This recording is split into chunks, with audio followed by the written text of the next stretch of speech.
Овие валкани чаршафи и зелени постелнини за операционите сали стојат неиспрани во ходниците, затоа што пералната на клинички трет ден не работи.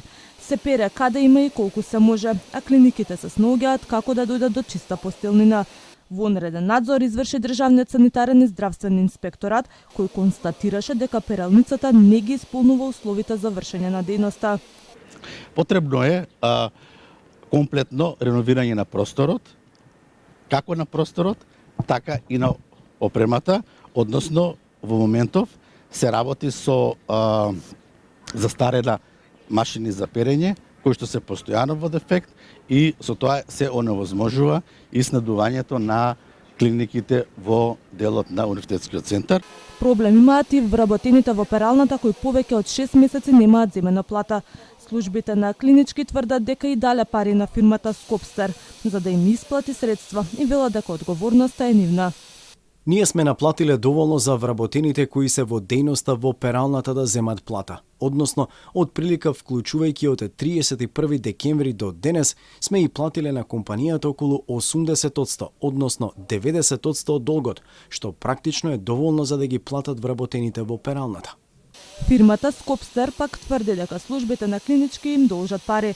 Велат дека пералната ја презеле за да ја добијат во владение, но бидејќи таа процедура не е почната, сега ќе ја вратат на државата.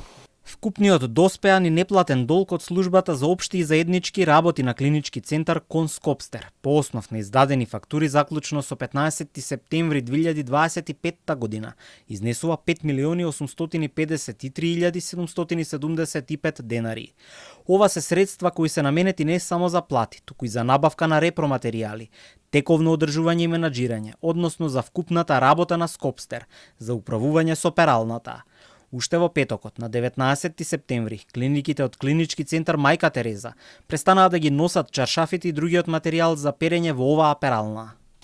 Надлежните проблемот ќе го решаваат со одземање на ингеренциите на фирмата Скопстер. На владина седница ќе се разгледува предлогот со пералната да раководи службата за општи и заеднички работи. Тоа ќе биде една од точките утре на седница на влада. Исто така разговаравме со компанијата, исто така и тие ќе донесат денеска документ, се уште не е поднесен документот кај нас, за да може да се и тие ќе барат официјално од нивна страна, да бидејќи очигледно се гледа дека не може да се менаџира, да се отстапи пералната на државата. Пред еден месец вработените во пералната на клинички, кои што се грижат сите клиники да добијат чисти чаршафи за болните и хирурзите да добијат облека за операциите, штрајкуваа поради неисплатени плати од месец февруари.